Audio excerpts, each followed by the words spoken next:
Alright YouTube, it is here, and today we're taking a real look at the Legends of Dragaea idle dungeons. No hype, just truth.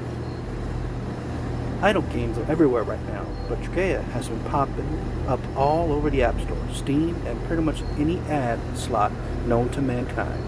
Some people say it's the next big idle RPG, some say it's another throwaway auto grinder. So I decided to dig in myself to find out what's going on. I spent some time actually playing, punishing dungeons, testing heroes, analyzing drops, and seeing how far a regular player can progress without getting choked by paywalls. And trust me, there are some surprises here, and good ones, and a few that just might annoy you. In this review, I'm breaking down how the game actually feels to play, what the progression system gets right, where the grind hits a wall, whether the heroes and relics have real depth, and the big question everyone wants to answer, is it worth your time? Because on the surface, it looks like a simple idle dungeon crawler, but under the hood, there's a lot more going on than with mana, dungeons, resets, and some lore hooks that surprise me. So if you're looking to try it out, if you just want a real honest breakdown before investing in hours, let's dive in. This is a full review of the Legends of Dragaea Idle Dungeons.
Honestly, this run felt good. The progression hit the sweet spot, but once you jump into harder difficulties, you really start wishing the game came with hills to guide you. Still, the flow was solid. Pacing? Smooth, no issues there early on. The tone was clear, pick a build, commit. Running around without a build is boring, but the fact that the game gives you options, that kept me invested from the start. My priority heroes were Shellkin and Wulkin. Shellkin brings auto block, super clutch when you don't have a shield, and Wulkin, they hit hard like a truck with skills like Big Swing. My build theme was parry, auto block with HP regen. Honestly, running 2 Welkins and 1 Shellkin was stronger than I expected. Great synergy early on. Dungeon flaws? Lore 4 usually gave me the most trouble. The Vampire Lore loves to steal HP from my team, super annoying. And then there's the Tree Father. The guy is wild. Definitely forced me to switch up how I approach the fight. The RNG is pretty fair once you start grinding dungeons and upgrading their parameters, so farming actually feels good.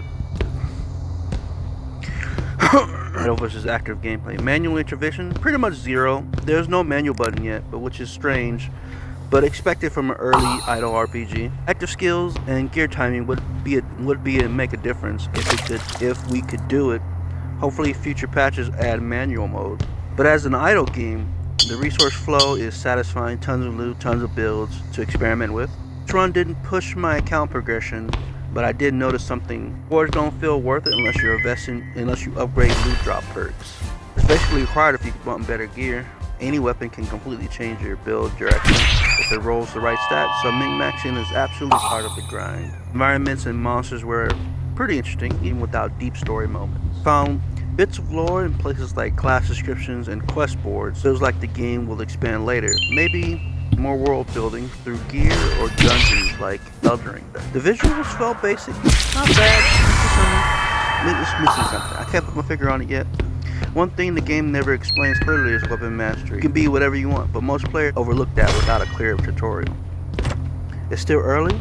I don't play a ton of idle RPGs, but I want more visual effects that come with me. Main gripe in the dungeon leveling perk system, it feels weird that I just dump points into one perk like loot drops and ignore the rest. Inequality of life. Let me menu controlling my team, timing skills myself to make the combat feel much more immersive. Auto is nice, but not something I always want to rely on. Here's the final score. This was a smooth progression run. The atmosphere is great, each dungeon feels different, and the music fits pretty well. It's chill, cozy, and honest. It feels like the kind of game I can make Laura videos for. 6 out of 10.